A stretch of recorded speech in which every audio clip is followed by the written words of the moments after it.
नहमदुहु व नुसल्ली अला रसूलिहिल करीम अम्मा बाद फ़अऊज़ु बिल्लाहि मिनश शैतानिर रजीम बिस्मिल्लाहिर रहमानिर रहीम।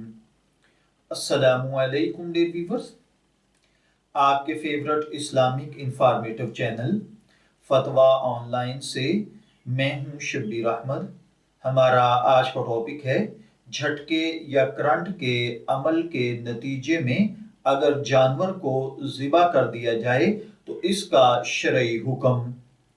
ये एक सवाल है जिसमें एक भाई ने पूछा है कि अगर जानवर को झटके या करंट देकर मार कर उसकी गर्दन काटी जाए तो क्या ये जानवर शरई तौर पर हलाल ज़िबा कहलाएगा या नहीं। तो देखिए भाइयों और बहनों, इसमें एक बात याद रखिए कि अगर जानवर को झटका देते वक्त या करंट के अमल से गुजरने के नतीजे में उसकी गर्दन पर छुरी फेरने से पहले अगर जानवर की मौत वाक़ई हो जाती है तो ये जानवर ज़िबा नहीं कहलाएगा। इसका खाना, इसका इस्तेमाल करना मुसलमानों के लिए हलाल नहीं होगा।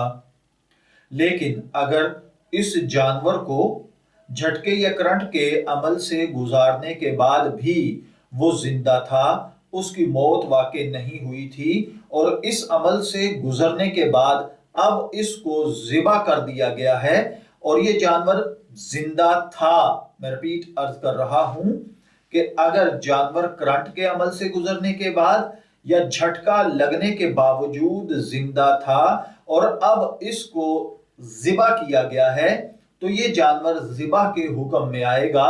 जानवर की रूह निकालने के लिए उसे बाकायदा तौर पर ज़िबा किया जाता हो तो इस तरह ज़िबा किया हुआ जानवर हलाल होगा, मगर चूंकि ये तरीका जालिमाना और मशकूक है इसलिए बहरहाल इससे बचना चाहिए।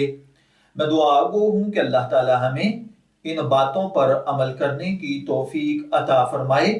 शब्बीर अहमद को इजाज़त दीजिए, फिर हाजिर होंगे किसी नए टॉपिक के साथ। तब तक के लिए अल्लाह हाफिज।